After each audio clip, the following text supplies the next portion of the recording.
गांव नूरपुर एक छोटा सा मगर पुरसुकून गांव था।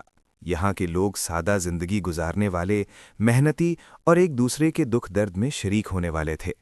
गांव के चारों तरफ सब्ज खेत फैले हुए थे, जहां गंदम और मकई की फसलें हवा के साथ लहराती थीं।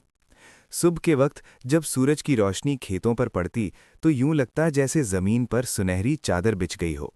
गांव के बच्चे मिट्टी के रास्तों पर खेलते, औरतें घरों के कामों में मसरूफ रहतीं और मर्द दिन भर खेतों में मेहनत करते। इसी गांव में एक नौजवान रहता था जिसका नाम सलीम था। सलीम गरीब जरूर था, मगर उसका दिल बहुत बड़ा था। वो हमेशा दूसरों की मदद करने के लिए तैयार रहता। गांव के बुजुर्ग भी उसे पसंद करते थे, क्योंकि वो ना सिर्फ मेहनती था बल्कि समझदार भी था। जब भी किसी के घर कोई मुश्किल आती तो सलीम सबसे पहले मदद के लिए पहुंचता। एक दिन आसमान पर घने और स्याह बादल छा गए। पहले पहल लोगों ने उसे आम बारिश समझा, क्योंकि बारिश खेतों के लिए रहमत होती थी।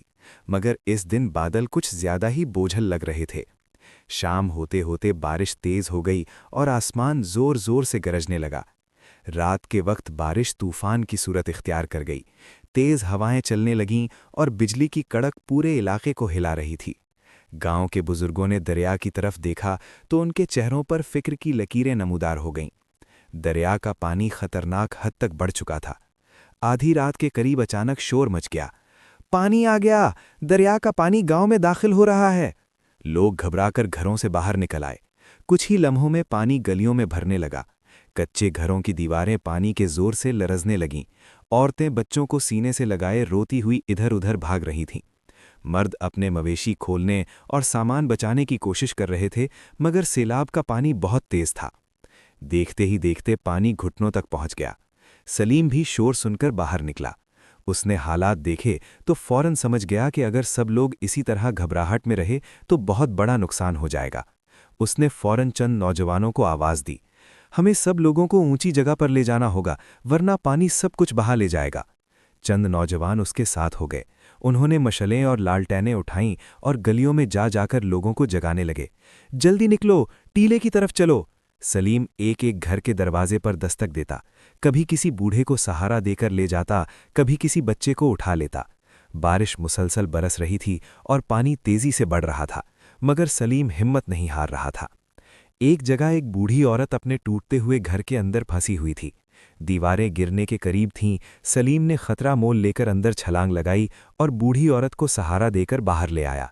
गांव के लोग उसकी हिम्मत देखकर हैरान रह गए। इसी दौरान एक किसान चीख उठा, मेरा बेटा वो पानी में बह गया! सलीम फौरन पानी में कूद गया। तेज बहाव के बावजूद उसने बच्चे को पकड़ लिया और बड़ी मुश्किल से उसे किनारे तक ले आया। बच्चे की मां सलीम के कदमों में बैठकर रोने लगी। घंटों की कोशिश के बाद आखिरकार गांव के ज्यादातर लोग एक ऊंचे टीले पर पहुंच गए। वहां से वो बेबसी के साथ अपने गांव को डूबते हुए देख रहे थे। कई घर गिर चुके थे, खेत पानी में डूब गए थे और मवेशी बह चुके थे। सुबह हुई तो बारिश रुक चुकी थी, मगर गांव का मंजर दिल दहला देने वाला था। हर तरफ कीचड़, टूटी दीवारें और बिखरा हुआ सामान पड़ा हुआ था। ऐसा लग रहा था जैसे सैलाब ने गांव की पूरी जिंदगी को अपने साथ बहा लिया हो। लोग मायूस बैठे थे। कुछ की आंखों में आंसू थे और कुछ खामोशी से जमीन को देख रहे थे। इसी वक्त सलीम खड़ा हुआ और बोला, अगर हम हिम्मत हार गए तो ये गांव कभी दोबारा आबाद नहीं होगा। हमें मिलकर इसे दोबारा बनाना होगा। उसकी बात सुनकर लोगों के दिलों में उम्मीद जाग उठी। अगले ही दिन सलीम ने नौजवानों को जमा किया और काम शुरू कर दिया। किसी ने मलबा हटाया, किसी ने रास्ते साफ किए और किसी ने गिरे हुए दरख्त काटे।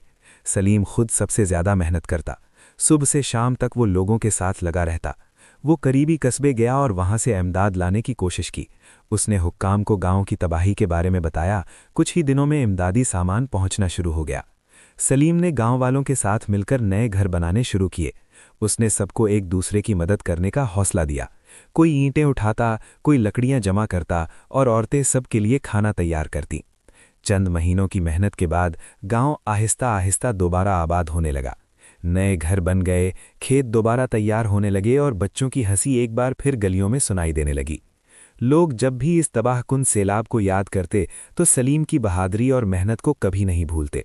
अगर उस रात सलीम हिम्मत ना करता तो शायद बहुत से लोग अपनी जान भी ना बचा पाते।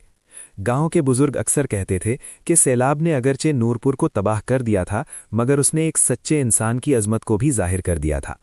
और वो इंसान सलीम था, जिसने ना सिर्फ अपने गांव वालों की जान बचाई, बल्कि अपने हौसले और मेहनत से अपने गांव को दोबारा जिंदगी दी।